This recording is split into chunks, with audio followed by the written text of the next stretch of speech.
2021ஆம் ஆண்டு சட்டமன்ற தேர்தல் முடிஞ்சு ஸ்டாலின் ஆட்சி பொறுப்பேற்ற பிறகு, முத்துவேல் கருணாநிதி ஸ்டாலின் ஆட்சி பொறுப்பேற்ற பிறகு எதிர்கட்சியினுடைய குரவலையை நசுக்குவது, தங்களுடைய நிர்வாக திறனற்ற நடவடிக்கைகளுக்கு எதிராக எதிர்கட்சிகள் ஏதாவது குரல் எழுப்பினால் தன் கட்டுப்பாட்டில் இருக்கக்கூடிய காவல்துறையை வச்சு ஒடுக்குவது அப்படிங்கிற மிக மோசமான ஒரு பாசிச நடவடிக்கைகள்ல இறங்கியிருக்கிறாங்க. கடந்த மாதம் 7ஆம் தேதி புதிய தமிழகம் கட்சியின் சார்பாக சென்னையில 3% உள்ஒதுக்கீடு மற்றும் மாஞ்சோலை தேயிலை தோட்ட தொழிலாளருடைய விவகாரம், அப்புறம் தென் மாவட்ட படுகொலைகள் சம்பந்தப்பட்ட விவகாரம் அப்படின்னு ஒரு 6 அம்சம் முக்கியமான கோரிக்கைகளை முன்வைத்து ஒரு ஜனநாயக ரீதியிலான போராட்டத்திற்கு அனுமதி கேட்டு முதலில் இடத்தை அவர்களாகவே மாற்றி கொடுத்து பின்பு இடத்தை மாற்றி கொடுத்து நாங்கள் அங்கு போராட்டத்திற்கு வந்த பிறகு போராடக்கூடாது, நாங்கள் பேரணிக்கு அனுமதி கேட்டோம், பேரணி நடத்துவதாக திட்டமிட்டு நிகழ்ச்சியை அறிவிச்சிருந்தோம். பட் காவல்துறை இல்ல நீங்க பேரணி போகக்கூடாது, வேணா ஆர்ப்பாட்டம் பண்ணிக்கோங்க 10 நிமிஷம். சென்னையில தமிழ்நாடு தென் தமிழகம் முழுவதும் இருந்து மக்கள் அங்கு திரண்டு வந்தா எத்தனை லட்சக்கணக்கான ரூபாய் செலவாகும், ஒரு ஜனநாயக ரீதியான போராட்டத்திற்காக வந்த எங்களை காவல்துறை படாத பாடுபடுத்தி மிகப்பெரிய துன்புறுத்தலுக்கு ஆளாக்கி கடைசியில கைது செய்து ஆயிரக்கணக்கான பேரை அடைச்சு அந்த மலையில மிகப்பெரிய குடும்பப்படுத்தினாங்க. அண்மையில இந்த அண்ணா பல்கலைக்கழக மாணவி பாலியல் விவகாரம் குறித்து அது ஒரு மிக மோசமான ஒண்ணு. அது குறித்த ஒரு நடவடிக்கைகளோ முதலமைச்சரோ துணை முதலமைச்சரோ அல்ல முக்கிய மந்திரிகளோ கூட அது குறித்து வாய் திறக்க மாட்டாங்க. அப்பட்டமாக இங்கிருந்து எங்கேயோ மணிப்பூர்ல ஒரு பெண்கள் பாதிக்கப்பட்டா அல்லது வேறு தேசத்தில் எங்கேயாவது பெண்கள் பாதிக்கப்பட்டா உடனடியாக வெகுண்டெழுந்து பொங்குற திராவிட மாடல் ஆட்சியாளர்கள் தான் ஆளுகிற மாநிலத்தில் இவ்வளவு பெரிய ஒரு துயரம் நடந்திருக்குது, அது குறித்து ஒரு வார்த்தை, அது குறித்து ஒரு கண்டனம் ஒண்ணும் கிடையாது. மாறா இதற்காக போராடுகிற எதிர்கட்சிகளான இப்ப அதிமுகவுல போராடினாங்க, அவர்களை கைது. இப்பதான் கட்சி ஆரம்பிச்சாரு விஜய். அவர் கட்சி ஆரம்பிச்சது ஒரு கடிதம், அவர் ஒரு பாணியில தங்கைகளுக்கு ஒரு கடிதம், நீங்கள் பாதுகாப்பாக இருங்க படிங்க அப்படின்னு சொல்லிட்டு ஒரு கடிதம் எழுதி அதை சத்தமெல்லாம் விநியோகம் பண்றாங்க. அந்த கட்சியினுடைய பொதுச் செயலாளர் இருக்கக்கூடிய திரு புசியானந்த் அவர்கள் அப்புறம் கட்சியின் நிர்வாகிகளை கைது பண்றாங்க. இன்னைக்கு வள்ளுவர் கோட்டத்துல நாம் தமிழர் கட்சியினுடைய ஒருங்கிணைப்பாளர் சீமான் அவர்களுடைய தலைமையில அந்த இதை கண்டிச்சு ஒரு ஆர்ப்பாட்டம் திட்டமிட்டா அந்த ஆர்ப்பாட்டத்தை நடத்த விடாம கைது பண்றாங்க. பாஜகவில இருந்து அவங்க தமிழிசை அவர்கள் பண்ணுவோம், அவங்கள கைது பண்றாங்க. இது என்ன மாதிரியான நடவடிக்கை? விஜய் அவர்கள் கட்சி ஆரம்பிச்சு தன்னுடைய முதல் மாநாட்டுல அவர்கள் பாசிசம்னா நீங்க யாரு, நீங்க என்ன பாயாசமா அப்படின்னு நக்கலா திமுகவை பார்த்து கிண்டல் அடிச்சிருந்தாரு. இதுதான் அந்த பாசிச பாயாசம். இதுவே திமுக எதிர்கட்சியாக இருந்த பொழுது உச்சகட்ட கொரோனா ஊரடங்கு நேரத்துல யாருமே ஊரை விட்டு வெளியில வீட்டை விட்டு வெளியில வரக்கூடாது, யாருமே வெளியில நடமாடக்கூடாதுன்னு உணவு மளிகை கடை உட்பட மிகப்பெரிய கட்டுப்பாடுகள் உட்படுத்தப்பட்டு குழந்தைகளுக்கு பால் வாங்குவதற்கு கூட கட்டுப்பாடுகள் இருந்து உலகமே பெரும் உயர்ல இருந்த பொழுது உலகமே வீட்டுக்குள்ள அடங்கி உயிரை காப்பாத்தினா போதும் அப்படின்னு மிக கடுமையான சூழல்ல இருந்த பொழுது சின்ன சின்ன நிகழ்வுகளை கூட ஊறி பெருசாக்கி பேன பெருமாளாக்கி திமுக காரங்க பண்ணுன அழிச்சாட்டியும் மது ஒழிப்புக்கு போராடுன்னு வீட விட்டு வந்துருது. இப்ப மதுவை ஒழிச்சாச்சா? ஒரு லாக் அவுட் டெத் நடந்தது தூத்துக்குடி மாவட்டத்துல, அவ்வளவு ஊரடங்கு அவ்வளவு போலீஸோட இது எல்லாத்தையும் கடந்து உதயநிதி ஸ்டாலின் அங்க போறது என்ன வைக்கிறது என்ன, ஊரடங்கு கொஞ்சம் கூட மதிக்காம அந்த கொரோனாவினுடைய துயரத்தை மதிக்காம மிக மட்டமான அரசியலை அதிமுக ஆட்சியில தொடர்ந்து செஞ்சுக்கிட்டே இருந்தது திமுக அதனுடைய கூட்டணி கட்சிகள் எல்லாம். யாராவது ஏதாவது ஏங்க இதெல்லாம் வச்சு அரசியல் பண்றீங்க, சின்ன சின்ன காரியங்களை கூட ஏன் ஊதி பெருசு பண்றீங்க, இது அதுன்னு ஏதாவது காரணங்கள் சொன்னா கூட எதிர்கட்சிகள் அரசியல் செய்யாமல் அவியலா செய்யும் அப்படின்னு கொஞ்சம் நஞ்சு அழிச்சாட்டியம் கிடையாது.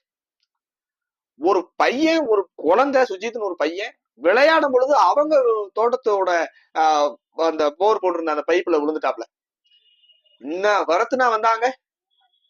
இதெல்லாம் ஒரு அதான்னு எடப்பாடி பழனிசாமி அவர்கள் முதலமைச்சரா இருந்த பொழுது உண்மையாகவே எதிர்கட்சிகளுக்கு அவ்வளவு சுதந்திரமா அத்தனை போராட்டங்களையும் அனுமதிச்சு எந்த விதமான இதுவும் இல்லாம இருந்தது.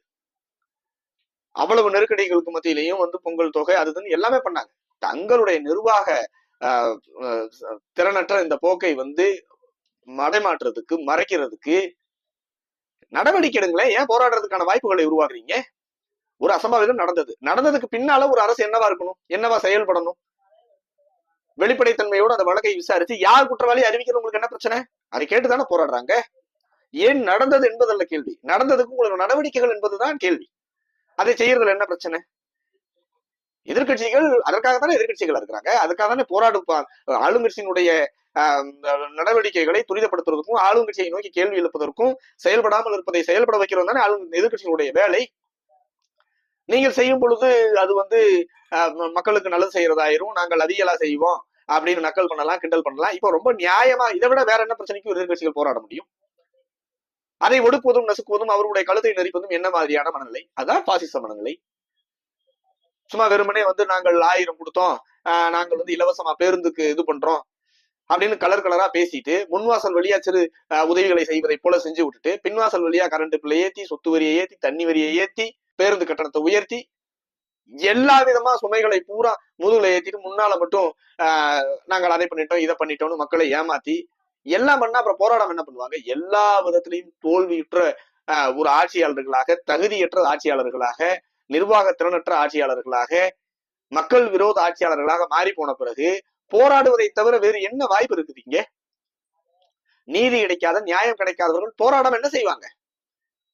நாங்கள் தென் தமிழகத்தில் தொடர் படுகொலைகள் நடக்குதுன்னு ஆர்ப்பாட்டம் செஞ்சு, போராட்டம் செஞ்சு, அரசின் கவனத்திற்கு செய்தி சொன்னா அதை கண்டுக்கிறது இல்ல, காத்துல பறக்க விட்டு தொடர் அசம்பாவிதங்கள் நடக்கிறதுக்கு காரணம் தன் கட்டுப்பாட்டு இருக்கக்கூடிய காவல்துறையை எதிர்கட்சிகளை ஒடுக்குவதற்காகவும் தங்களுக்கு பந்தோபஸ்து பண்றதுக்காகவும் பயன்படுத்துறதுங்கிறதெல்லாம் மன்னர் ஆட்சி காலத்துல கூட இவ்வளவு மோசமான நிகழ்வுகள் இல்லை. ஜனநாயக நாட்டுல வாக்கெடுப்பு மூலமாக தேர்ந்தெடுக்கக்கூடிய சூழல் உருவான பிறகு ஒரு ஜனநாயக பூர்வமான போராட்டத்திற்கு, ஆர்ப்பாட்டத்திற்கு கேள்வி கேட்க கூட உரிமை இல்லை. எதிர்த்து ஒரு சமூக வலைதள பதிவு இருந்ததுன்னா கைது. இங்க இருந்துலாம் கைது இல்ல, எங்க ஆந்திரா கர்நாடகா வரைக்கும் கூட ஸ்பெஷல் டீம் அனுப்பி கைது. இதே வேகத்தை சட்ட ஒழுங்கை காப்பாற்றுறதுல, சமூக அமைதி நிலைநாட்டுறதுல காட்டுங்கன்றதுதான் எல்லாத்துடைய கோரிக்கை. இந்த நாடு, இந்த மாநிலம் அமைதியா இருக்கணும், குற்றங்கள் குறைஞ்சு ஒரு வளர்ச்சியை நோக்கி போகணும் அப்படின்னா ஆட்சியாளர்கள் தான் அதை செய்ய முடியும், அதிகாரத்தில் இருப்பவர்கள் தான் அதை செய்ய முடியும். மாறாக தங்களுக்கு எதிராக, தங்கள் நடவடிக்கைகளுக்கு எதிராக யாராவது குரல் எழுப்பிட்டால் அதை சட்ட ரீதியாக அல்லது ஜனநாயக ரீதியாக அதை சந்திப்பதை விட்டுவிட்டு தங்களிடம் அதிகாரம் இருக்குங்கிற ஒரே காரணத்துக்காக தாங்கள் ஆணையிட்டால் அதிகாரிகள் ஏதாவது செஞ்சே ஆகணுங்கிற அந்த நிர்பந்தம் இருப்பதனால அதிகாரிகளை வைத்து, காவல்துறையை வைத்து கழுத்தை நெரிப்பது, ஜனநாயகத்தின் கழுத்தை நெரிப்பது அரசியல் சாசன சட்ட விதிகளுக்கு எதிரானது இல்லையா? அரசியல் சாசன சட்டம் இதைத்தான் ஜனநாயகம் கற்பிச்சிருக்கா? இதன் மீதுதான் ஆணை எடுத்து நீங்கள் பதவி ஏற்கிறீங்களா? இது நீண்ட காலத்திற்கு நிலைக்காது. மக்கள் உங்களை மிக கடுங்கொன் கொண்டு பார்த்துக்கிட்டு இருக்கிறாங்க. இதெல்லாம் ஒரு ஜனநாயக ரீதியான நடவடிக்கைகளே கிடையாது. இதையெல்லாம் மாத்திக்கிட்டு இன்னும் எத்தனை நாள் உங்க கையிலேயே அதிகாரம் இருக்கும்? நீங்களே நிரந்தரமா தமிழ்நாட்டை ஆண்ட முடியுமா? ஜனநாயகத்தை நீங்கள் வேண்டுமானால் உங்கள் கையில் இருக்கக்கூடிய அதிகாரத்தை வைத்து உங்களுக்கு வேண்டுமானதை போல வளர்ச்சிக்கலாம், நிலைச்சுக்கலாம், அச்சுறுத்தலாம், மிரட்டலாம், உருட்டலாம். ஆனால் காலம் நிச்சயமாக உங்களை மாதிரியான பாசிஸ்ட் கையில இந்த ஆட்சியை நிலைத்து வச்சிருக்காரு. ஆட்சி மாறிடுச்சுன்னா இப்பொழுது நீங்கள் எதிர்கட்சிகளாக போராட வேண்டிய சூழல் வராதா? நீங்கள் அப்படியே வாய் மூடி மௌனியாக வீட்டுக்குள்ளே இருந்துட முடியுமா? முடங்கி இருந்துருவீங்களா? நீங்கள் போராட வெளியில வரமாட்டீங்களா? இதெல்லாம் என்ன மாதிரியான நடவடிக்கை?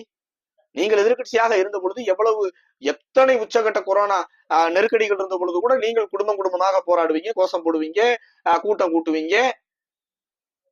இந்தியா முழுவதும், ஏன் உலகம் முழுவதும் இருந்த கட்டுப்பாடுகளை மீறி நீங்கள் ஆர்ப்பாட்டம் செய்வீங்க, அல்லோகலப்படுத்துவீங்க.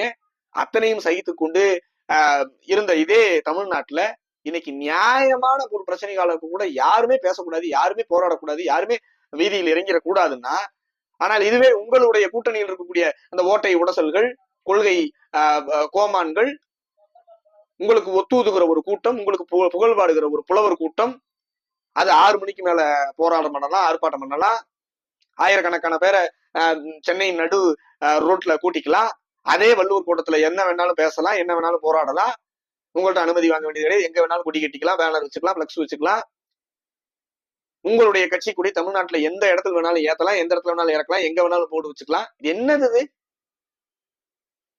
உங்களுக்கு ஆதரவு தெரிவித்து உங்களோட கூட்டணி கட்சிகள்னா என்ன வேணாலும் செஞ்சுக்கலாம், என்ன தப்பு வேணாலும் செஞ்சுக்கலாம், எங்க வேணாலும் போராடிக்கலாம், என்ன வேணாலும் பண்ணிக்க முடியும்.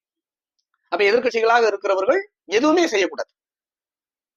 இதைத்தான் விஜய் அவர்கள் நக்கல் செஞ்சார். இதுதான் பாசிச மனநிலை. தான் என்கிற அகந்தை, அதான் அப்பாவுக்கு அப்புறம் மகனுக்கு அப்புறம் பேரங்கிற அந்த மனநிலை இருக்கு இல்லையா? அதை அப்படியே நீங்க ஜனநாயகத்துல அப்ளை பண்றீங்க. இல்லை, நிச்சயமாக உங்களுடைய அகம்பாவம் 2026 தேர்தலில் மக்களால் அடக்கப்படுமா இல்லையான்னு மட்டும் பாருங்க. மிக மோசமா அடக்கப்படும். எல்லாத்தையும் கணக்கு வச்சிட்டு இருப்பாங்க மக்கள். எல்லாமே நீங்கள் வேண்டுமானால் ஒரு ஆணையை போட்டுட்டு நீங்கள் ஏசி ரூம்ல உட்காந்துக்கலாம். ஆனால் நிகழ்ச்சிகள் நடக்கிறது, இந்த நிகழ்வுகள் நடந்து கொண்டிருப்பது என்பது பொதுவெளி, நடு ரோடு, சமூக வலைதளங்கள் நிரம்பி வழிகிற காலம். உங்களுடைய எல்லா குற்றங்களையும் 2026 தேர்தல் நிச்சயமாக ஜனநாயகத்தின் மூலமாக மக்கள் வீழ்த்துவார்கள். நீங்கள் நிச்சயமாக மிக மோசமான தோல்வியை சந்திச்சு இந்த செய்யக்கூடிய குற்றங்களுக்கெல்லாம் 2026 தேர்தல் முடிவுகள் உங்களுக்கு தண்டனையாக மக்கள் எழுதுவார்கள். இது சத்தியம்.